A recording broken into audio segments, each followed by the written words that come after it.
All right, this is grade 6, unit 1, lesson 3, and this is the third of 3 lessons where students are kind of learning about area and learning that they can, students can like decompose a shape and move it around and make it into a new shape, but the area, the original area still stays the same.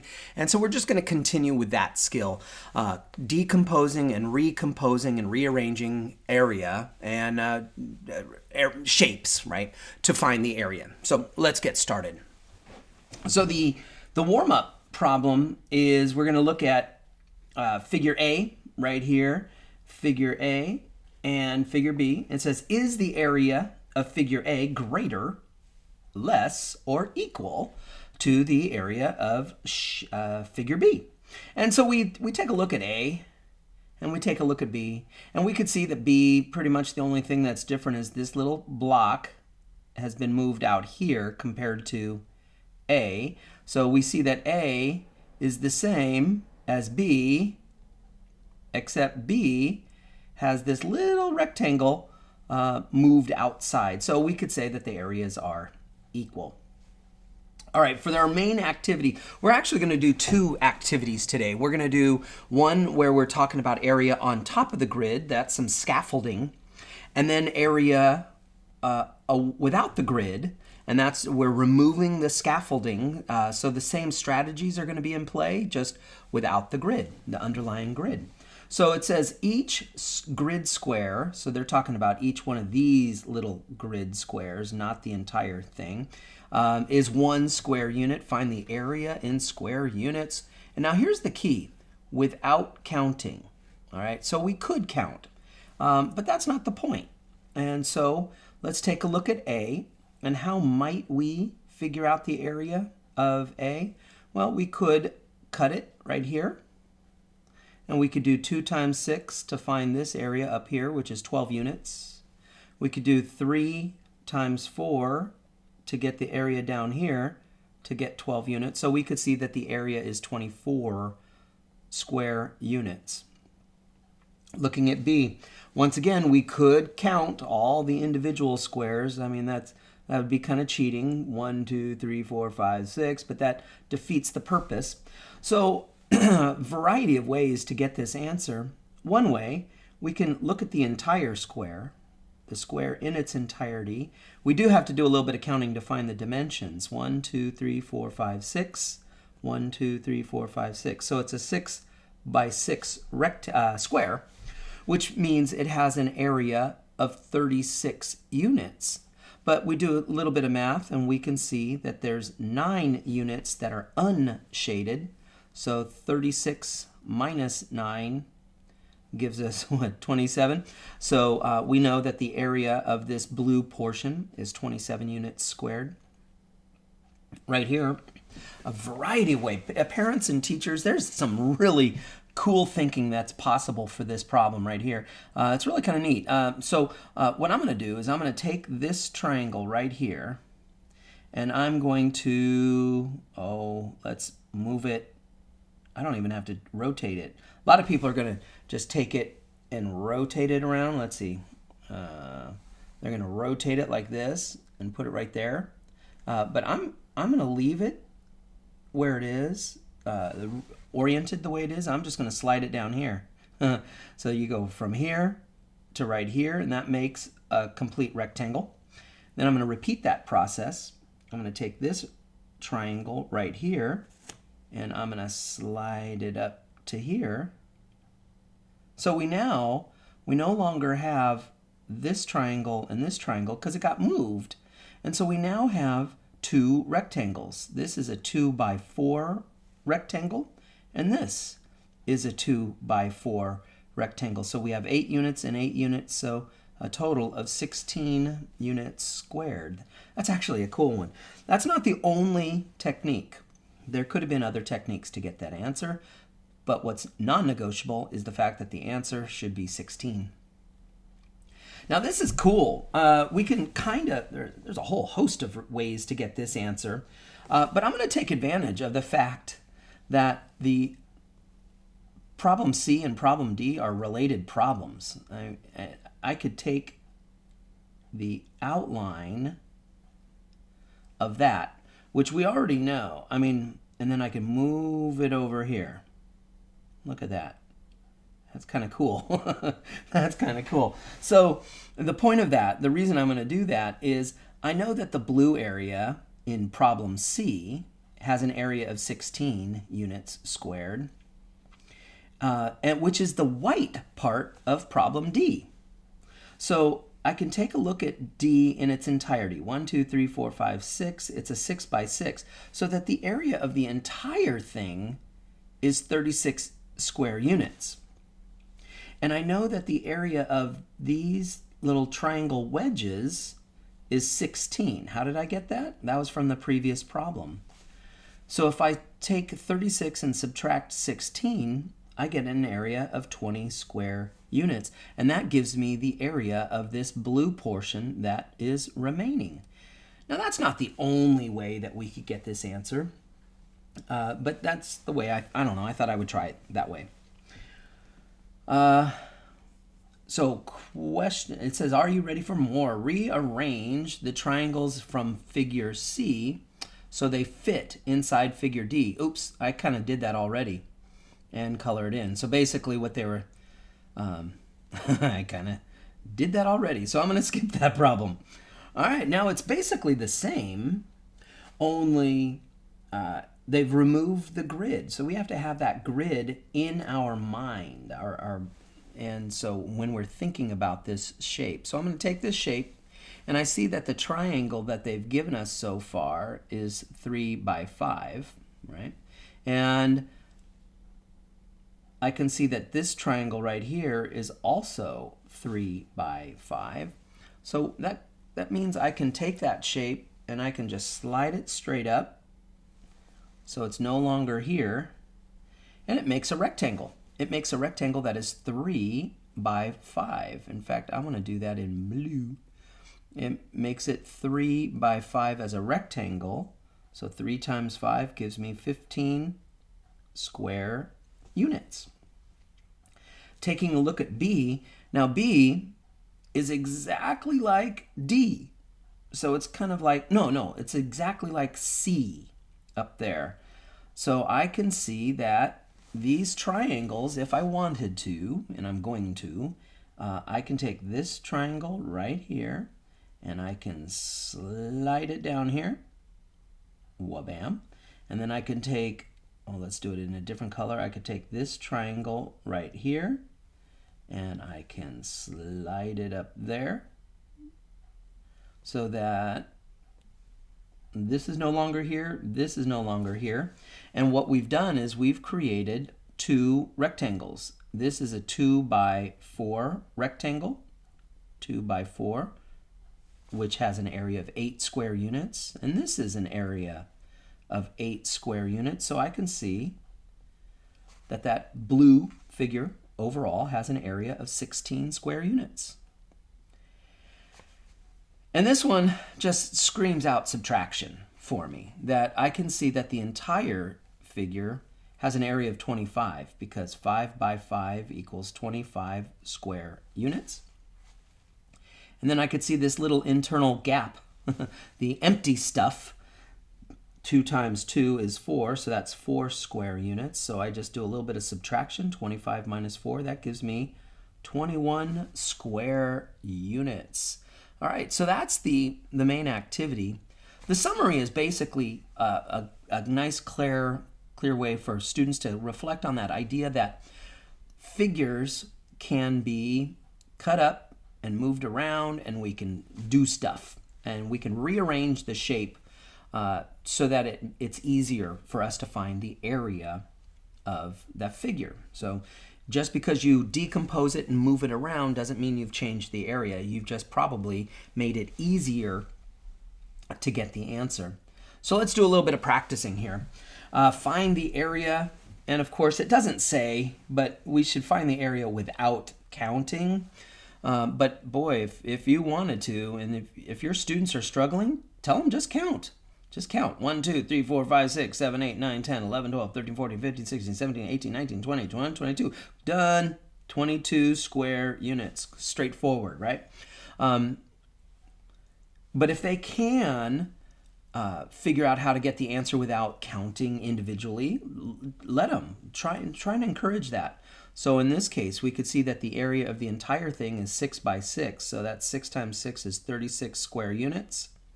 I can see that this is for, just by inspection, right? I can just count them automatically. You can't even help it. That's 8 total.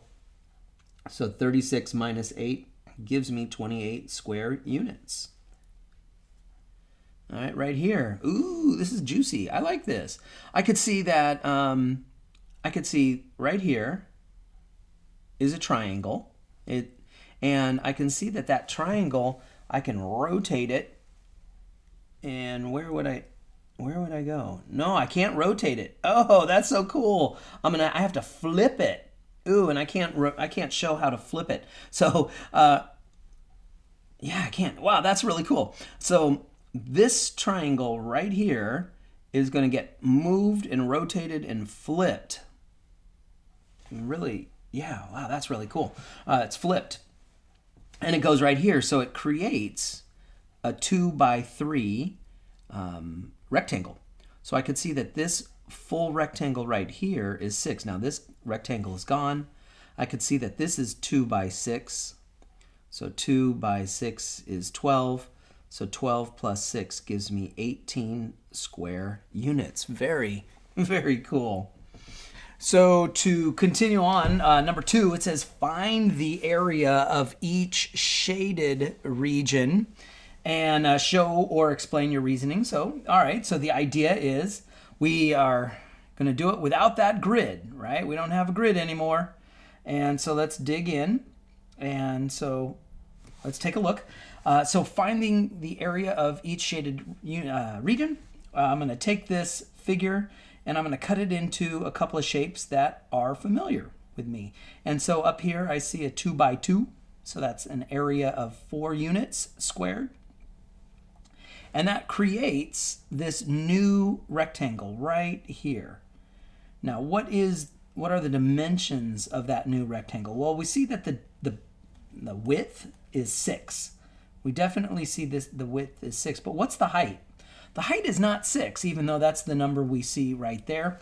We know that that 6 represents the entire height right there, but 2 of it has been used up already for this original one. So that means the remaining height for what is now the red rectangle is 4 by 6. So 4 by 6 gives us 24 square units. And so 24 plus the 4 gives us 28 square units. So that's A. Here's another one of those subtraction problems. I see that the area of the entire rectangle, 8 by 5, would be 40 units. But I see that this little piece right here is 3 by 2, which is 6. So 40 minus 6 gives me 34 units squared as our area, because we got to subtract that white part because it's not shaded. Okay, moving to problem C, taking a look at C, looks like it's another subtraction problem. I see that the area of the entire rectangle is 15 times 10, which is 150 units squared. I see that the area of the internal part that we need to subtract out is 9 by 6, which is 54 units squared. And so subtracting 150, subtract 54 is going to give us 96 units squared. I got that super fast because first thing I did was I did 150 subtract 50, got 100. Then I subtract 4 more. That's how I got 96 units squared. And then moving over to D, I'm going to decompose and then move this over here to make a rectangle. All right. And that rectangle, with the way I just kind of recomposed, has a height of 5 and a base or a width of 8. So 5 by 8 gives me 40, which is 40 units squared. All right, now moving down to question 3, It says 2 plots of land have very different shapes. Noah said that both plots of land have the same area. Do you agree with Noah? And explain your answer. All right, so I'm going to look at A and B, and I could see that they appear to have a similar base rectangle right here.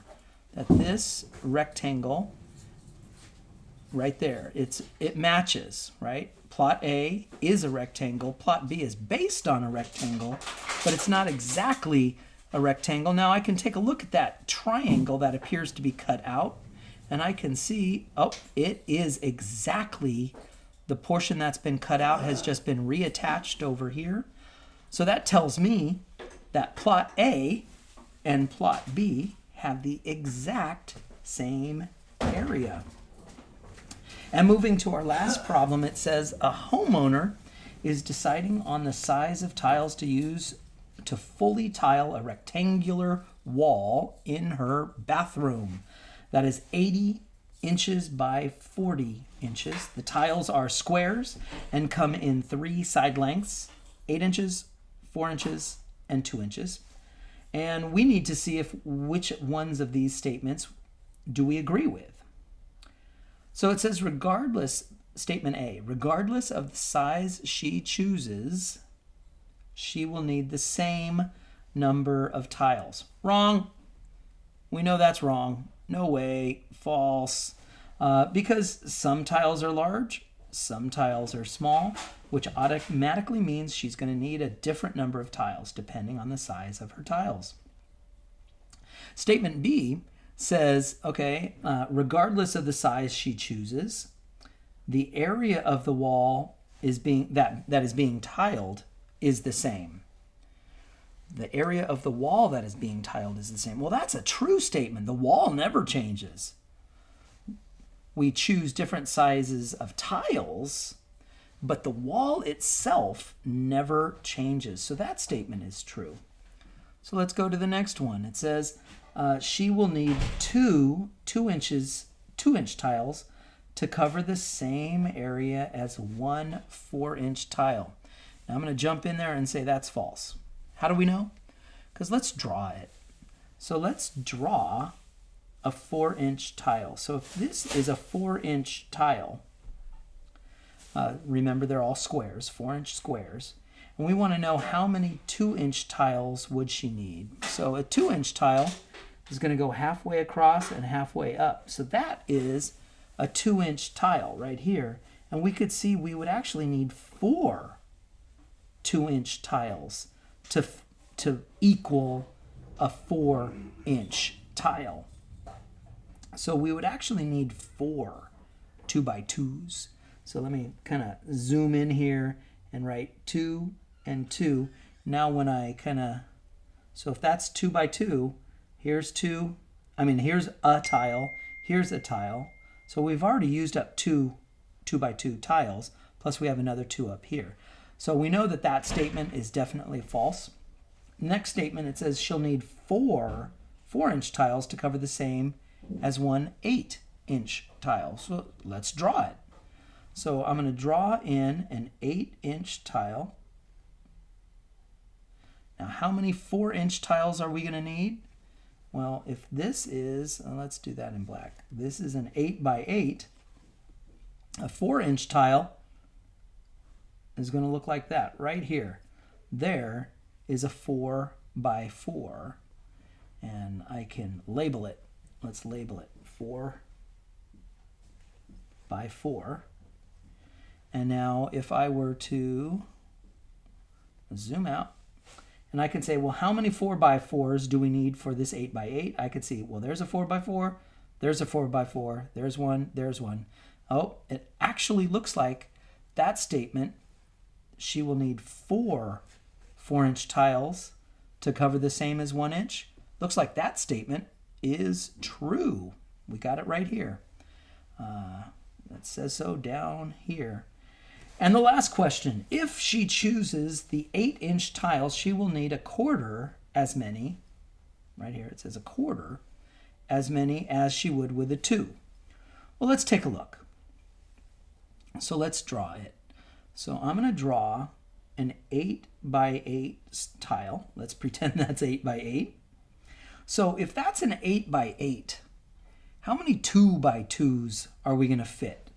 Well, if I cut it in half, that's 4. So I'm going to cut it in half again, so that's 2. So this distance right here is a 2. So I could do the same thing, and I can see that this distance is a 2. So right, oopsies, hang on, I'm going to undo that. So right here is a 2 by 2. So this right here is a 2 by 2 tile. So let's draw that in so we don't forget. Check this out. So there's a 2 by 2, there's a 2 by 2, there's a 2 by 2, and there's a 2 by 2. So it actually takes 4 2 by 2s to go straight across. Then we're going to need another 4 to go across. Then we're going to need another 4, and then another 4. So we're actually going to need 16 tiles to fill this 8 by 8. So the question or the statement says we would need a quarter as many tiles.